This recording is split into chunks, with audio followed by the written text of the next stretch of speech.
Hello everyone, welcome back to my channel. मैं प्रीति शर्मा स्वागत करती हूँ आपके अपने चैनल हरे गाना दीवानी में। तो फ्रेंड्स, हरे कृष्णा, कैसे हो आप? आई होप आप सब अच्छे होंगे। मैं भी बिल्कुल ठीक हूँ। दोस्तों, आज हम बात कर रहे हैं भीष्म पंचक व्रत के उद्यापन के बारे में। उससे पहले मैंने आपको बताया था कि भीष्म पंचक के व्रत कैसे रखने हैं और ये कितने दिन के होते हैं, सभी आपको बताया था। अब आज हम बात कर रहे हैं भीष्म पंचक व्रत के उद्यापन के बारे में।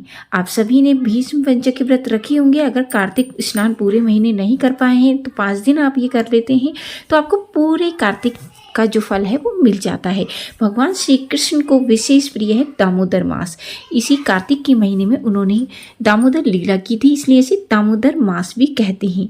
बिल्कुल ये महीना खत्म हो गया है। कार्तिक मास के अंतिम 5 दिनों के जो व्रत होते हैं बहुत विशेष होते हैं, जिसे भीष्म पंचक के नाम से जानते हैं।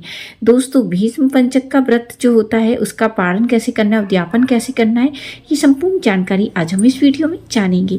कार्तिक मास के शुक्ल पक्ष की एकादशी से लेकर कार्तिक मास की पूर्णिमा के ये 5 दिनों के जो व्रत होते हैं इसमें पालन करना होता है। इस बार भीष्म पंचक के जो व्रत हैं वो 12 नवंबर को स्टार्ट हुए थे, 12 नवंबर 2024 को, और उसकी जो पूर्ण अवधि है वो 15 नवंबर 2024 यानी शुक्रवार यानी कि आज है। भीष्म पंचक व्रत का व्रत हमेशा 5 दिनों का होता है, लेकिन इस बार सूर्य उदय और सूर्य अस्त के तिथि विधि के आगे पीछे के चक्कर में ये व्रत केवल 4 दिन ही पालन किए जा रहे हैं, यानी कि एकादशी से पूर्णिमा तक। यानी आज इसका उद्यापन है। पूर्णिमा के दिन समय आप इसका उद्यापन कर सकते हैं। एक होता है ब्रह्म मुहूर्त में और एक होता है शाम को, यानी कि गोधूली बेला में। तो जो सुबह का मुहूर्त था वो था 5:17 से और 6:53 तक जो है सूर्योदय हुआ था। दोस्तों, ये व्रत ऐसे होता है कि ब्रह्म मुहूर्त जा रहा होता है और सूर्योदय हो रहा होता है, तो इस समय पर इसका उद्यापन किया जाता है। लेकिन शाम को जो संध्या का समय वो रहेगा 5:29 से चंद्रोदय का जो समय है वो रहेगा शाम को 4:52। भीष्म पंचक का उद्यापन है, यानी कि जब चंद्रोदय हो रहा हो और सूर्य जो है वो डूबने जा रहा हो, उस समय पर इसका महत्व बहुत बढ़ जाता है और उसी समय पर इसका उद्यापन और पारण किया जाता है। पारण के लिए संध्या के समय आपको अपने आप को स्वच्छ कर लेना है। अगर आप मतलब पॉटी या सूसू वगैरह जा चुके हैं तो अर्ध स्नान भी कर सकते हैं। उसके बाद स्वच्छ कपड़े पहनिएगा। उसके बाद भगवान जनार्दन से प्रार्थना करिएगा, हे अच्युतम, हे जनार्दन, मैं आपकी प्रसन्नता के लिए मैंने ये 5 दिनों का भीष्म पंचक का व्रत का पालन किया था। इसमें मुझसे किसी भी तरह की कोई त्रुटियां हो गई हों, क्योंकि मैं त्रुटियों से भरा हुआ इंसान हूँ। भगवान, आप मुझे इसी त्रुटियों के साथ स्वीकार करिएगा। अगर मेरे अंदर कुछ कमी है तो वो आप इसे दूर करिएगा, लेकिन कृपा करके मुझे आप स्वीकार करिएगा। अज्ञानी और दास समझकर मेरी त्रुटियों को क्षमा करिएगा और मुझे शुद्ध भक्ति दीजिएगा, अपनी सेवा प्रदान करिएगा। इसके बाद आपको गंगा जल जो आपने हाथ में लिया उसे तुलसी माता को अर्पित कर देना है। भगवान को हो सके तो आज के दिन मालती के पुष्प चढ़ाइएगा।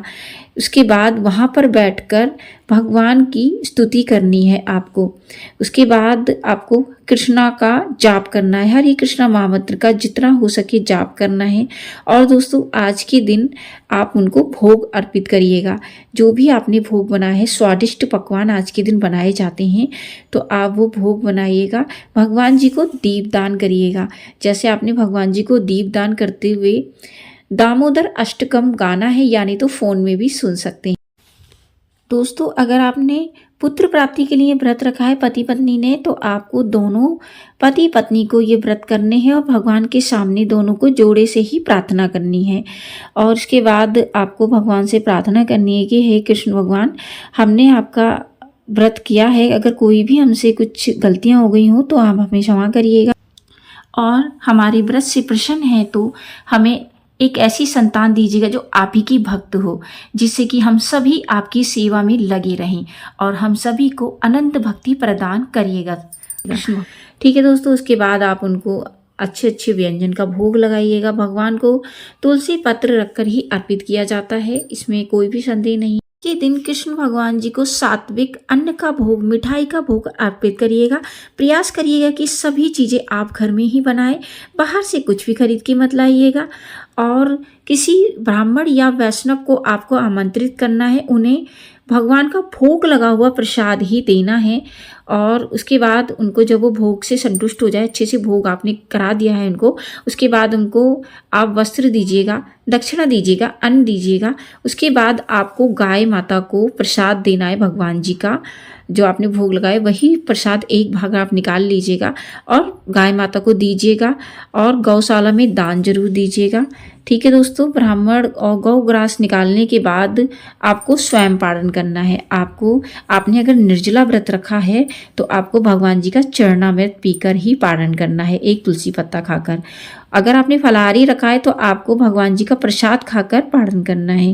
अगर आपने अन्न खाकर रखा है, एक समय अन्न वाला भी रखा जाता है, तो आपने वो वाला उपवास रखा है तो आपको भगवान जी को स्वादिष्ट भोजन का भोग लगाना है और फिर स्वयं ग्रहण करना है। तो इस तरह से आप भीष्म पंचक की पूर्ण आहुति के दिन अधिक से अधिक हरे कृष्णा महामंत्र का जाप कर सकते हैं। हरे कृष्ण कृष्ण कृष्ण हरे हरे, हरे राम राम राम हरे हरे। दोस्तों, हमारे शास्त्रों में दान का विशेष महत्व होता है। आज के दिन आप किसी भी मंदिर में दान अवश्य दीजिएगा दोस्तों, क्योंकि कार्तिक में किया गया दान अनंत गुना दान का फल देता है। तो दोस्तों, ये थी जानकारी कार्तिक के महीने में भीष्म पंचक की पूर्ण आहुति का जो व्रत है वो किस तरह से आपको समापन करना है और किस तरह से भीष्म पंचक के व्रत का पालन करना है। तो दोस्तों, ये जानकारी अपने सभी मित्रों को शेयर करिएगा जिन्होंने ये व्रत रखा है। अगर नहीं भी रखा है तो भी शेयर करिएगा ताकि वो नेक्स्ट टाइम से इस व्रत को जरूर रखें। आई होप कि आपको ये वीडियो पसंद आया होगा। यदि वीडियो पसंद आया हो तो वीडियो को लाइक शेयर करिएगा। चैनल पे नए हैं तो चैनल को सब्सक्राइब करना बिल्कुल ना भूलें। दोस्तों, मैं मिलती हूँ न्यू वीडियो में न्यू टॉपिक के साथ। तब तक के लिए हरे कृष्णा।